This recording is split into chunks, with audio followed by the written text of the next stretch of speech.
Isang pagbabalik.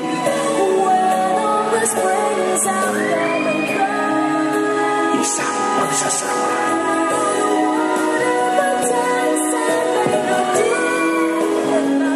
Isang kwentong di malilimutan.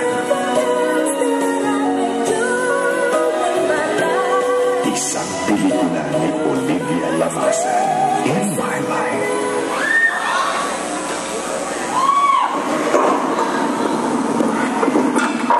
Sige, ikaw lang ang tama sa lahat. 2 taon na naman kayo nagsama ni Mark. Ikaw lang ang alam ng lahat ng gusto niya. Pero nainggit ka. Nainggit ka na naman. Dahil sa akin siya napiling hindi sa'yo. Ano nga bang alam mo kay Mark? Ano nga bang sinadya mong alamin bukod sa gusto niya at hindi niya gusto? Anak ko siya. Kaya bawat yung natutot niya, alam ko ibig sabihin. Anak mo lang siya! Hindi mo siya mag-aari! Hindi dahil ikaw naglabas sa kanya, ikaw na rin ang bumuo! Kung ano man naging siya, dahil sa kanya, at sa ibang tao naging parte ng buhay niya! At isa ka lang doon, tita! Isa ka lang doon! Kaya hindi lang ikaw may karapatang magbahan sa kanya! Hindi lang sa'yo umiikot ang mundo, tita! At hindi titigil mo! Magmagaling! Wala ka ba? Dahil wala kang alam! Eh ikaw! Anong alam mo?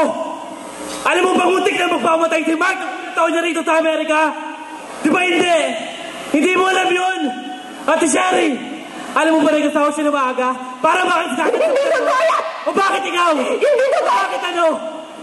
O bakit kayo tayo mong aminin na? Di ba ikaw nagsabi? Huwag yung magkait sa yung totoo! Maski ito ang totoo! Harapin mo ang totoo!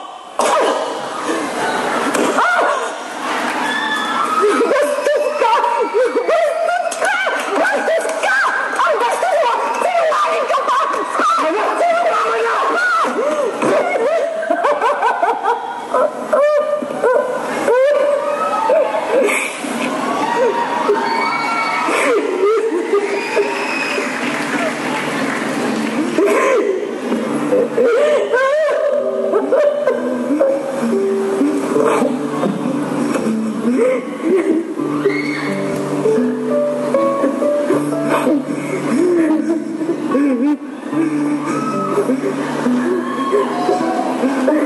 Kasalanan ko sa inyo, tita.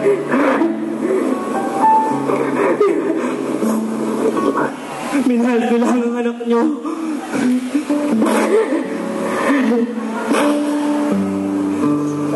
Pati ikaw.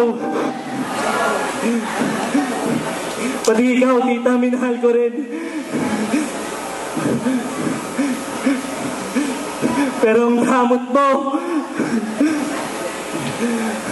ang damot-damot mo.